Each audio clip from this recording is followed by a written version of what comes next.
थी सेंटियागो की। सेंटियागो एक चरवाहा होता है। चरवाहा उसे कहते हैं कि जो भेड़ बकरियां चराता है। और सेंटियागो को दुनिया देखने का बड़ा शौक होता है और इसीलिए वो अपनी भेड़ों को एक गांव से दूसरे गांव, एक शहर से दूसरे शहर, दूर दूर तक चराने के लिए ले जाता था। वैसे तो सेंटियागो स्पेन का रहने वाला था, लेकिन उसका काम इस तरह का था कि उसने बहुत दुनिया देख ली थी। वो एक गांव से दूसरे गांव जाता और ऊन बेचता, और आखिरी बार उसने जिस मर्चेंट को ऊन बेचा था उसकी लड़की से सेंटियागो को प्यार हो जाता है। और अब इस बार वो दोबारा उसी गांव में जा रहा है और उस गांव का नाम है तरीफा। और वहां जाने के लिए वो बहुत एक्साइटेड है क्योंकि वो बहुत जल्दी उस लड़की से मिलने वाला है जिसे वो प्यार करता है। अब चलते चलते बहुत रात हो जाती है और सेंटियागो ये डिसाइड करता है कि आज रात मैं यहीं बिताऊंगा और कल सुबह यहाँ से निकलूंगा। तभी उसे एक चर्च दिखता है और उस चर्च के अंदर एक चिनार का पेड़ भी होता है। तो सबसे पहले सेंटियागो अपनी सारी भीड़ों को सेफ रखता है और उसके बाद उस चिनार के पेड़ के नीचे सो जाता है। और सोने के बाद उसे एक सपना आता है कि एक बच्चा आया, उसकी भीड़ों के साथ खेलता है और उसके बाद उसका हाथ पकड़ता है और मिस्र के पिरामिडों के पास ले जाता है और बोलता है कि ये रहा तुम्हारा खजाना। और इसके बाद सेंटियागो की नींद खुल जाती है। और ये सपना आज उसे पहली बार नहीं आया, ये सपना उसे कई बार आ चुका है। अब अगले दिन सेंटियागो बड़ा बेचैन रहता है क्योंकि एक ही सपना बार बार आने का कुछ तो मतलब होगा।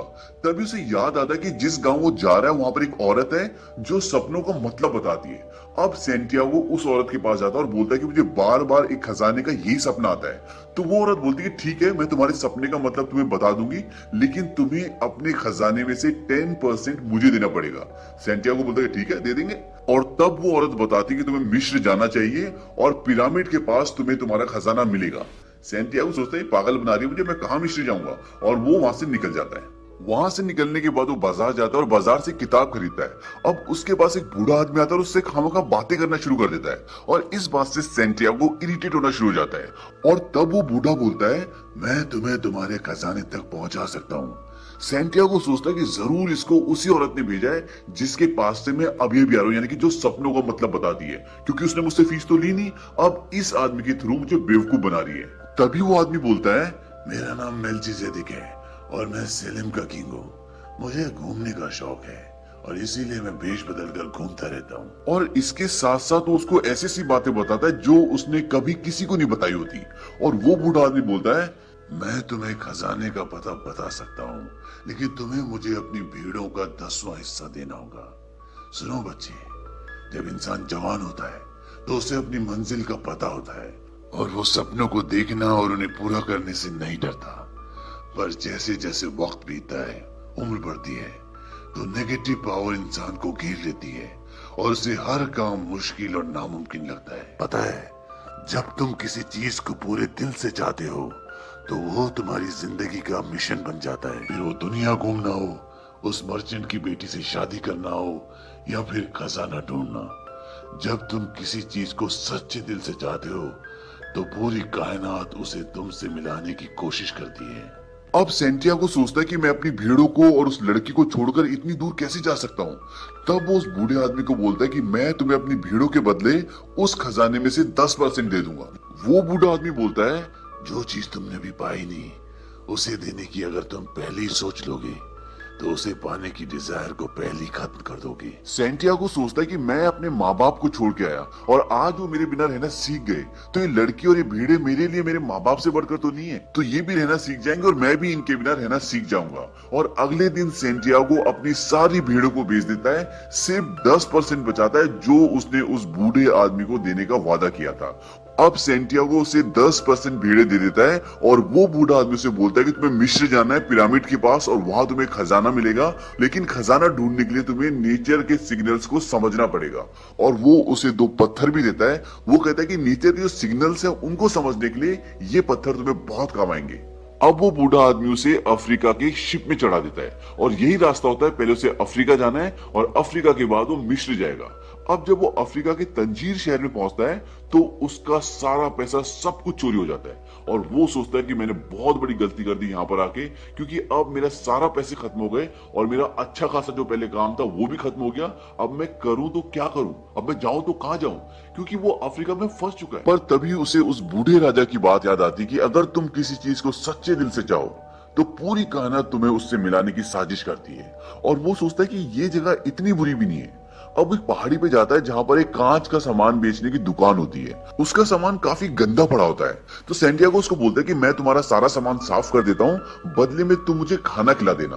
वो दुकान का मालिक उसको कोई जवाब नहीं देता।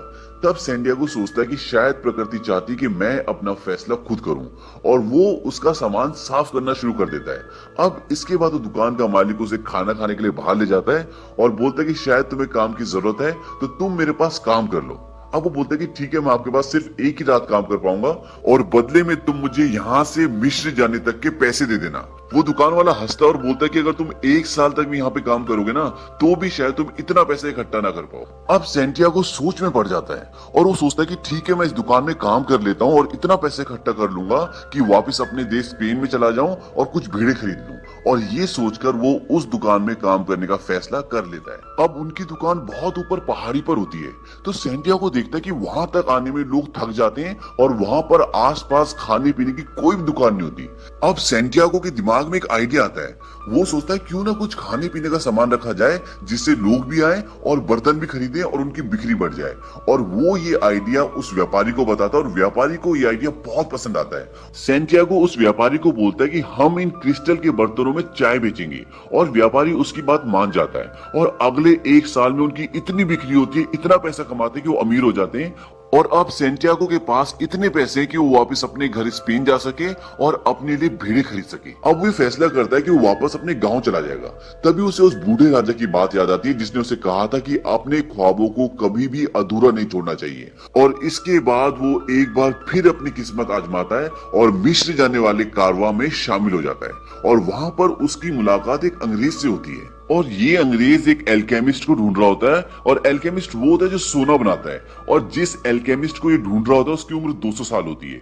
अब जब ये उस एल्केमिस्ट के गांव पहुंचते हैं तो वहां पे लड़ाई झगड़ा दंगा शुरू हो जाता है और वहां पर सैंटियागो फंस जाता है। सैंटियागो सोचता है कि मैं यहाँ पे फंस गया तो चलो इसकी मदद कर देता हूँ एल्केमिस्ट को ढूंढने में। अब वो उस एल्केमिस्ट को ढूंढते ढूंढते कुएं के पास पहुंचते हैं और वहां पर एक लड़की खड़ी होती है जिसका नाम होता है फातिमा।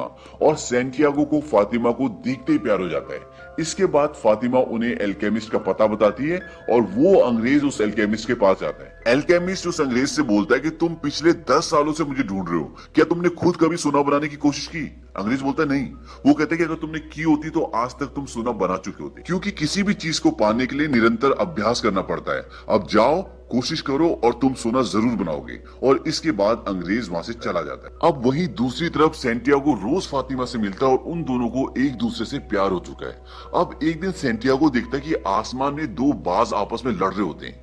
तभी सैंटियागो को लगता है कि ये कोई संदेश है और इस गांव पे जरूर कोई दूसरी सेना या दूसरा गांव हमला करने वाला है। और ये बात वो वहां के कबीले के सरदार को बताता है। वो बोलता है कि अगर तुम्हारी बात और तुम्हारा आभास झूठा हुआ तो मैं तुम्हारी गर्दन कटवा दूंगा। अब अगले दिन सच में उस गांव पर एक सेना हमला कर देती है, लेकिन वो सब पहले से तैयार होते हैं तो वो उस लड़ाई को जीत जाते हैं। अब इस बात से वहां का सरदार सैंटियागो पे बहुत खुश होता है और वो उसे 50 सोने की मुद्राएं देता है और बोलता है कि आज से तुम इस गांव के काउंसलर हो। अब वो सोचता है कि क्यों ना मैं इसी गांव में रुक जाऊं, क्योंकि वो फातिमा से बहुत प्यार करता है और अब वो आराम से फातिमा के साथ इस गांव में रह सकता है। और उसे अच्छी नौकरी भी मिल गई, उसके पास पैसे भी हैं। और अगले दिन वो सारी बातें फातिमा को बताता है कि मैं सोच रहा हूँ कि मैं यहीं रुक जाऊं।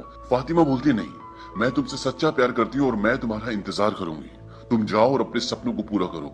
और वैसे भी मैं वुमेन ऑफ डेजर्ट हूँ। रेगिस्तान में क्या होता है, लोग लंबे लंबे सफर पे जाते हैं और वहां की औरतों को, वहां की लड़कियों को अपने हस्बैंड की और जिनसे वो प्यार करते हैं उनका इंतजार करने की आदत होती है। और इसके बाद सैंटियागो वहां से आगे निकल जाता है और इस बार बूढ़ा एल्केमिस्ट भी सैंटियागो के साथ जाता है, क्योंकि वो भी चाहता है कि वो खजाना ढूंढे और अपने सपने को पूरा करे। अब जब वो रेगिस्तान में कई दिन चलते हैं तो रास्ते में उन्हें कबीले वाले पकड़ लेते हैं और वो कहते हैं कि तुम जासूस हो। वो कहते हैं कि नहीं, हम जासूस नहीं है। पर वो उनकी बातों पे विश्वास नहीं करते और वो सैंटियागो का सारा सोना छीन लेते हैं। और उसके बाद वो उन्हें मारने वाले होते हैं कि एल्केमिस्ट कहता है कि आप जानते हो ये कौन है? ये बहुत बड़ा जादूगर है और खुद को हवा में बदल सकता है। वो कहते हैं कि ठीक है, अगर इसने ऐसा किया तो हम तुम्हें छोड़ देंगे, नहीं तो मार देंगे। अब सैंटियागो परेशान हो जाता है क्योंकि उसे जादू तो आता ही नहीं। तब वो उस बूढ़े एल्केमिस्ट से अकेले में मिलता है और बोलता है कि तुमने तो मुझे मरवा दिया। वो बूढ़ा एल्केमिस्ट बोलता है कि तुम अपने अंदर से मौत और हार के डर को बाहर निकाल दो और अपना पूरा ध्यान रेगिस्तान और हवा पे लगाओ और तुम ऐसा कर पाओगे। अब सेंटियागो रेगिस्तान में खड़ा होकर पूरा ध्यान लगाता है और सबसे पहले रेगिस्तान से पूछता है, उसके बाद हवा से पूछता है, फिर सूरज से पूछता है और उसके बाद आत्माओं की दुनिया से पूछता है कि क्या मैं ऐसा कर पाऊंगा।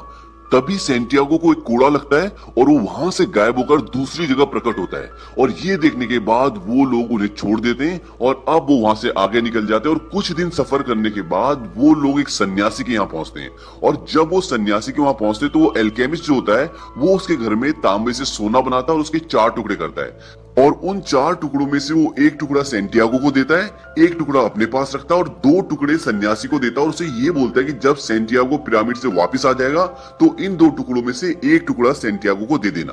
और उसके बाद वो एल्केमिस्ट वहां से चला जाता है और अब सेंटियागो आगे का सफर तय करता है और कुछ दिन सफर करने के बाद वो फाइनली पिरामिड्स के पास पहुंच जाता है जहां पर उसका खजाना है और वहां पहुंचने के बाद वो खुदाई शुरू कर देता है। तभी वहां पर कुछ लुटेरे आ जाते हैं और वो सेंटियागो को पकड़ लेते हैं और उसके पास जो सोने का टुकड़ा होता है वो उससे वो भी छीन लेते हैं और उन्हें लगता है कि ये जो खुदाई कर रहा है इसे सोने का टुकड़ा यही मिला है। तब उनका जो सरदार होता है वो सेंटियागो को मारने लगता है और बोलता है कि हमें अपना सारा सोना दे दे। अब सेंटियागो उन्हें अपने सपने के बारे में बताता है, बोलता है कि मैं स्पेन का रहने वाला हूँ और मुझे बार बार सपना आता था कि मिस्र के पिरामिड्स के पास एक खजाना है और मैं उसी खजाने को ढूंढने के लिए आया हूँ। तब उनमें से एक बोलता है, अबे पागल है तो, अबे ऐसा सपना तो मुझे भी आता था कि स्पेन में एक टूटा फूटा चर्च है जिसमें एक चिनार का पेड़ है और वहां पर जो भेड़ बकरियां चराते हैं वो रेस्ट करते हैं और उसके नीचे खजाना दबा है। मैं तो नहीं गया। अरे भाई पागल है यार, चलो किसके बल्ले बढ़ गए भाई, चलो आगे निकलते हैं और को भी लूटना है। उनके जाने के बाद सेंटियागो बड़ा खुश होता है क्योंकि अभी इस आदमी ने जो डिस्क्रिप्शन दिया था ये उसी जगह का डिस्क्रिप्शन था जहां पर आखिरी बार वो अपनी भीड़ों के साथ सोया था और उसे वो सपना आया था और उसे अब समझ में आ जाता है कि उसे सपने में इजिप्ट क्यों दिखा, क्योंकि इजिप्ट का सिंबल चिनार का पेड़ होता है और अब उसे पता है कि उसी चिनार के पेड़ के नीचे खजाना है। अब वो वहां से वापस अपने देश स्पेन आ जाता है और उसी चर्च में जाता है और जब उस पेड़ के नीचे खुदाई करता है तो वहां पर सच में उसका खजाना होता है और वो खजाना निकाल लेता है और खजाना निकालने के बाद अपने वादे के मुताबिक वो उस बूढ़ी औरत के पास जाता है जिसको उसने खजाने का 10% देने का वादा किया था, जो सपनों का मतलब बताती थी, और वो उसे उसका हिस्सा देता है और वहां से सीधा वो फातिमा के पास आ जाता है और वो दोनों शादी कर लेते हैं और उसके बाद वो हमेशा खुशी खुशी रहते हैं। तो ये थी कहानी एल्केमिस्ट की।